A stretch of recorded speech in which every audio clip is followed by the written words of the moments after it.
আসসালামু আলাইকুম ভিউয়ার, আপনারা কেমন আছেন? আশা করছি সকলে ভালো আছেন। আর আজকে একটা নতুন ভিডিও নিয়ে আসলাম। আর আজকের ভিডিওর টপিক হচ্ছে ক্যামেরার প্রবলেম, এই ক্যামেরার সমস্যার সমাধান নিয়ে আজকের একটা ভিডিও। আর আজকের ভিডিওতে থাকবে হচ্ছে ক্যানন ক্যামেরা, তারপর হচ্ছে নিকন ক্যামেরা এবং সোনি ক্যামেরা। এই সমস্যাগুলো, যে ক্যামেরার যে সমস্যাগুলো হয় সেই সমস্যাগুলো নিয়ে আজকে সমাধান করব। এর মধ্যে আমি কিছু সমস্যার কথা বলতেছি, যেমন হচ্ছে ইরোর 30। আমরা অনেক সময় দেখি ক্যানন ক্যামেরার মধ্যে যখন ছবি তুলতে যাই বা ক্যামেরা যখন অন করি তখন দেখা দেখি ইরোর 30 লেখা আসে, অথবা ক্যামেরা ওকে সব কিছুই ঠিক আছে, আমরা যখন ছবি তুলতে যাই তখন ইরোর দেখায়, শাটার ইরোর দেখায়। এই ধরনের সমস্যা। আবার দেখা দেখি মেমোরি ঠিকই আছে, এক মেমোরি যখন আমরা অন্য ক্যামেরার মধ্যে লাগাই তখন দেখেন ওই মেমোরি ঠিকই কাজ করতেছে, কিন্তু যখন আমার ক্যামেরার মধ্যে লাগাই তখনই সমস্যা হয়, ছবি তুলতে পারি না। এইভাবে আরও কয়েকটা সমস্যা আছে। এরপরে আছে লেন্সের সমস্যা। যেমন ধরেন সব কিছুই ঠিক আছে, আমরা যখন ছবি তুলতে যাই তখন দেখবেন শব্দ হচ্ছে কিন্তু ছবি উঠতেছে না, খালি দেখবেন ফোকাস করতেছে, ডিফোকাস করতেছে, ছবি ধরতেছে, ছাড়তেছে। এই ধরনের সমস্যা হয়। আরও কিছু সমস্যা হয়, এই সমস্যাগুলো নিয়ে আমরা কথা বলবো। এরপরে মাদারবোর্ডের কিছু সমস্যা হয়। তো আমার কিন্তু ক্যামেরা হচ্ছে A7 III সোনির, যেটা এই সোনি ক্যামেরার কিন্তু এই A7 III কিন্তু সার্ভিসিং করা কিন্তু খুব টাফ। বাংলাদেশের মধ্যে আমি অনেক ঘোরাঘুরি করছি, কোথাও পাই নাই, পরে আমি এখান থেকে ঠিক করছি। অডিও পোর্টের সমস্যা ছিল। তো এই ধরনের সোনি ক্যামেরা বা ভালো কোয়ালিটির যে ফুল ফ্রেম ক্যামেরাগুলো, এই ক্যামেরাগুলোর আমি যে সার্ভিসিং করাই সেটা হচ্ছে আমি এই পলাশ ভাইয়ের এখান থেকেই করাই। এটা হচ্ছে যে ক্যামেরা ওয়ার্ল্ড, এই যে দেখতেছেন পলাশ ভাই, আমি এখান থেকে হচ্ছে এই সার্ভিসিংগুলো করাই। তো আজকে আমরা ভাইয়ের সাথে কথা বলবো একটু। তো ভাই, কথা হচ্ছে যে আমরা কিন্তু প্রায় এই ক্যামেরার মধ্যে প্রায় কিন্তু সমস্যা দেখা যায়। যেমন হচ্ছে একটা সমস্যার মধ্যে আছে ইরোর 30। জি, এটা আসলে কি কারণে হয়? ইরোর 30 আসলে ক্যামেরার শাটার থেকে হয়। হ্যাঁ, যে কোনো, এটা একটা কমন প্রবলেম, সব সময় হয়। হ্যাঁ। যে কোনো ক্যানন ক্যামেরা বেশি হয় আর 30 আসে আর কি। হ্যাঁ। এটা পুরো শাটার থেকে। যেমন ধরেন আপনার এই যে আমাদের একটা 80D যেমন শাটার, এটা আপনার দেখা যায় এই সেন্সারগুলো চলে যায়। হ্যাঁ, অনেকে সেন্সারগুলো চেঞ্জ করা যায় কম খরচে, আর যদি ফুল শাটার চেঞ্জ করে হ্যাঁ। তাহলে আপনার দেখা যায় একটু খরচ বেশি পড়ে। আপনি যেটা শাটার দেখাচ্ছেন এটা হচ্ছে 80D ক্যামেরার 80D, শাটার। জি। এটা শাটার চেঞ্জ করা কি রকম বাজেট?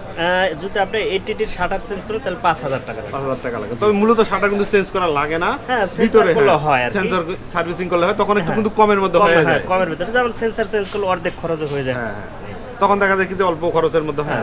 এটা একটা সমস্যা। আরেকটা হলো ভাই, ক্যামেরা সবকিছু ঠিক আছে, যখন আমরা ছবি তুলতে যাই তখন শাটার ইরোর লেখা আছে।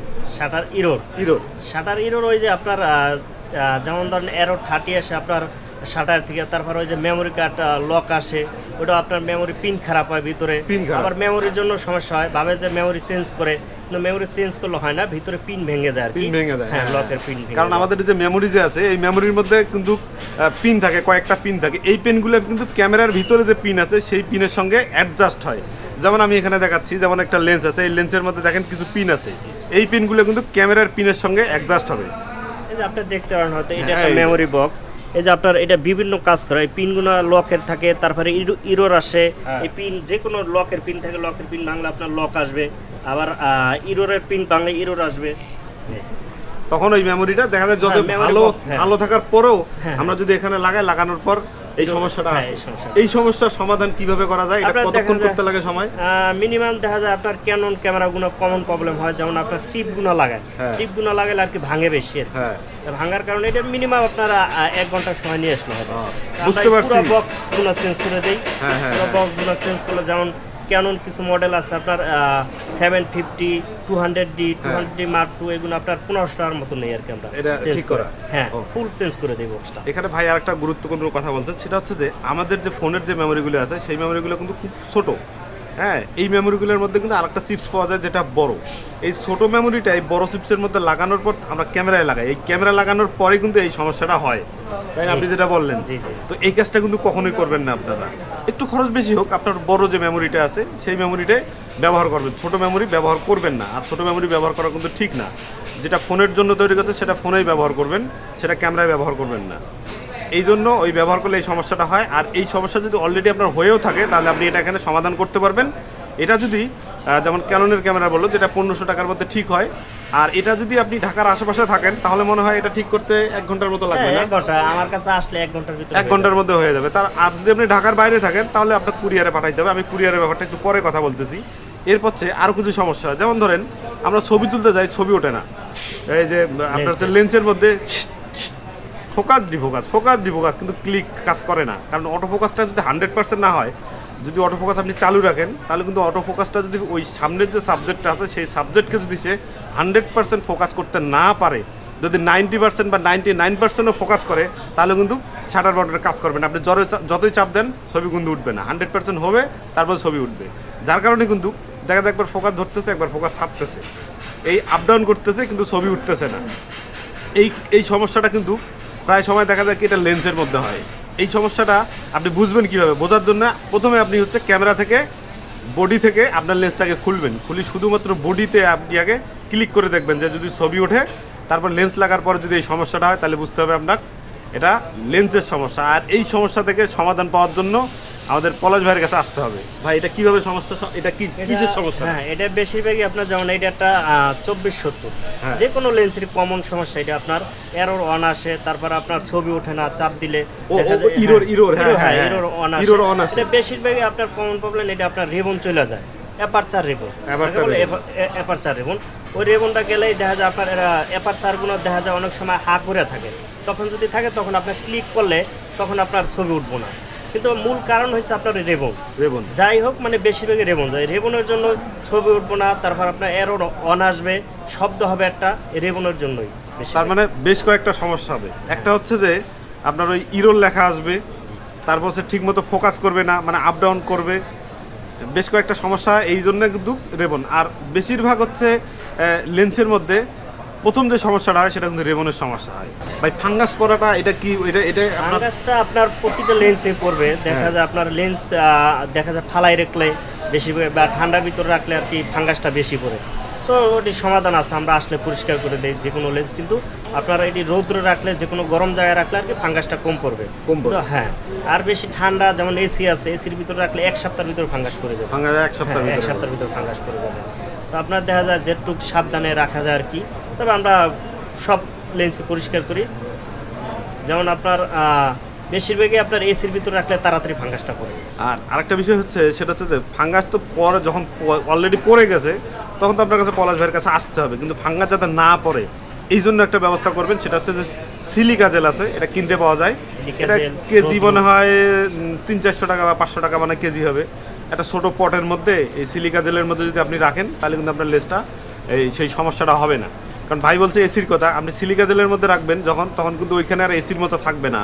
আবার প্লাস বেশি রৌদ্র বা বেশি যে তাপমাত্রা সেটাও থাকবে না। একটা মিনিমাম যে তাপমাত্রা থাকে সেই তাপমাত্রার ভিতরে আপনি হচ্ছে লেন্সগুলো যদি ওই সিলিকা জেলের ভিতরে রাখেন তাহলে কিন্তু আর ফাঙ্গাসটা পড়বে না। আর যদি একান্ত ফাঙ্গাস পড়ে যায় তাহলে ভাইয়ের এখানে আসবেন। ভাই এটার জন্য যে ঢাকার আশপাশে মানে একদিনে কি এটা সমাধান সম্ভব? কিছু লেন্স আছে একদিনে সম্ভব। একদিন বলতে দেখা যায় ঢাকার বাইরে থেকে 1-2 ঘন্টা লাগে। আবার কিছু লেন্স আছে দেখা যায় রাইখা যাওয়া লাগে। দেখলে আমরা দেখলে বোঝা যাবে। অথবা এই যে ভিডিওর ডিসক্রিপশন বক্সে কিন্তু ভাইয়ের নাম্বার দেওয়া থাকবে, সেই নাম্বারে আপনারা যোগাযোগ করবেন। যেটা কি আসলে একদিনেই হবে নাকি এটার জন্য সময় দেওয়া লাগবে। আর একটা সমস্যা আছে, যেমন হচ্ছে আমাদের যে 750D ক্যানন যে ক্যামেরা আছে, 750D, তারপর আরও কিছু ক্যামেরা আছে। এই ক্যামেরার স্ক্রিনটা যখন আমরা রোটেট করি, মানে স্ক্রিনটা এই পাশে থাকে, যখন আমরা এই পাশে ঘুরাই তখন সঙ্গে সঙ্গে ভিডিওটা উল্টা হয়ে যায়, ঘুরে যায়। হ্যাঁ, যেটা নতুন ক্যামেরা কেনার পর কিন্তু এটা হয় না। কিন্তু যখন কিছুদিন ব্যবহার করার পর স্ক্রিনটা রোটেট করলে দেখবেন যে ওই ফেসটা উল্টে গেছে। কীভাবে সমাধান হবে আমরা একটু পলাশ ভাইয়ের কাছ থেকে শুনবো। আর এবার কীরকম ব্যয় হবে, কত টাকা লাগবে, এটার মধ্যে কী লাগা লাগবে আমরা একটু ভাইয়ের কাছ থেকে শুনবো। ভাই এই যে 750 কিন্তু এই সমস্যাটা ভাই বেশি হয়। হ্যাঁ, ওই যে স্ক্রিন রোটেট হয়ে যায়, যখন আমরা স্ক্রিনটা ঘুরাই তখন কিন্তু এই স্ক্রিনটাও ঘুরে যায়, মানে উল্টো হয়ে যায়। যেমন এখন আমার মাথাটা উপরে, তখন মাথাটা আমার নিচে যাবে। এই সমস্যা যখন আপনার এটা উল্টে যায়, এটা আপনার এই যে রোটেট থাকে, এই জায়গায় একটা সুইজিং থাকে, এই সুইজিংটা খারাপ হয়ে যায় আর কি। এই সুইজিংটা খারাপ হলে আমরা এটা চেঞ্জ করে দেই, আমাদের কাছে অ্যাভেলেবেল আছে।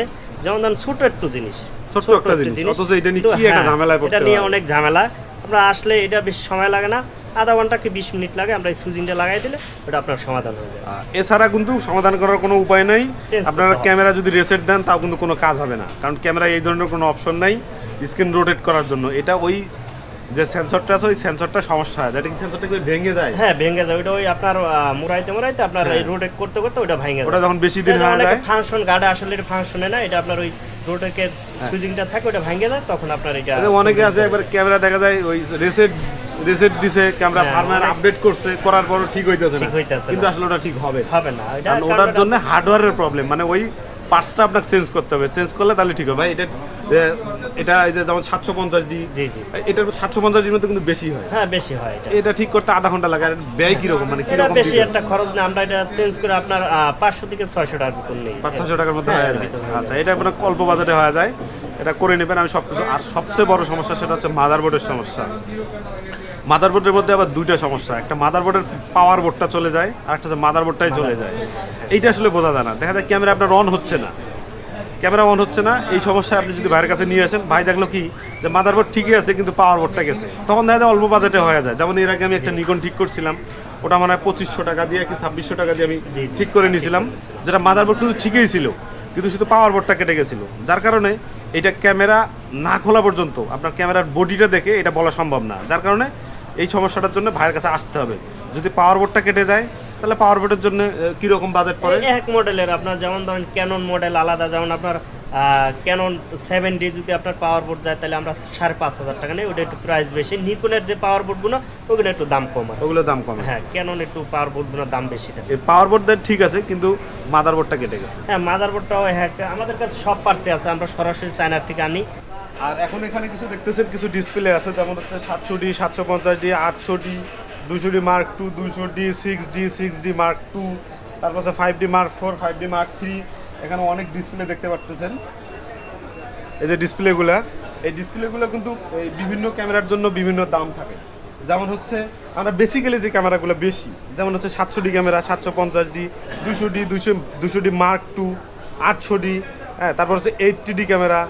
এই ধরনের ক্যামেরাগুলো কিন্তু বেশি বাংলাদেশের মধ্যে। এই ধরনের ক্যামেরাগুলোর ডিসপ্লে এগুলো প্রাইস কীরকম রিপ্লেস করতে? হ্যাঁ, আপনার যেমন ধরেন 750 এগুলো আমরা 2500 টাকা নেই, 700 এগুলো 2500 টাকা নেই, তারপর আপনার 60D 2500 টাকা। এমনি ক্যানন যেমন ওই যে 5D Mark IV এগুলো একটু দাম বেশি, Mark IV যেমন 8-9 হাজার টাকা, এগুলো একটু দাম। এমনি কমন 600 এগুলো দাম কম। নিকন বেশিরভাগ মডেলগুলো আপনার 2500, 2000 এরকম।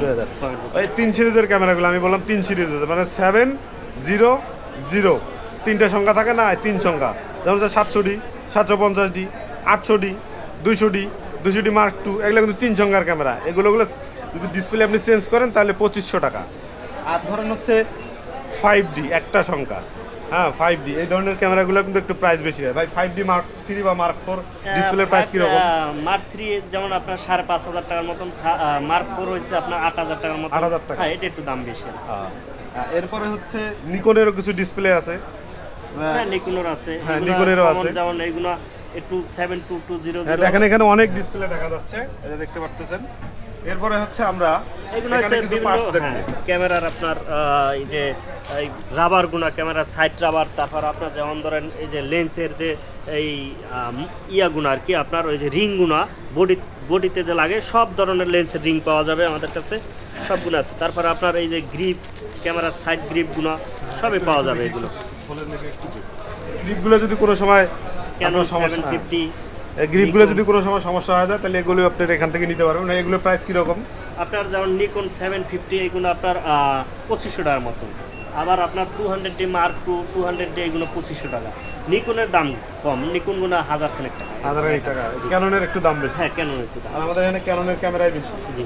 আর এরপরে আমরা হচ্ছে এটা দেখলাম, এই যে লেন্সের ইয়াগুলো, এই যে এগুলো হচ্ছে আপনার এই যেমন এটা হচ্ছে 55-250 লেন্সের যে বডি রিংগুলো, এগুলো ভেঙে যায় অনেক সময়, ভেঙে গেলে এগুলো লাগাই দিই। এটা হচ্ছে যে লেন্স, অর্থাৎ বডির লেন্সের যে সামনে যেটা থাকে, যেটা যে ক্যামেরার সঙ্গে যায় যে লাগে, এই যে প্যাচ লাগে, এটা লাগতে লাগতে কিন্তু এটা সমস্যা হয়ে যায়। এটা কিন্তু মেটালের না, প্লাস্টিকের, লাগতে লাগতে সমস্যা হয়ে যায়, যার কারণে কিন্তু এটা প্রবলেমটা হয়। আমি একটু দেখাচ্ছি এটা কোন জায়গায় হয়, বডিতে লাগাই দেখাতে ভাই।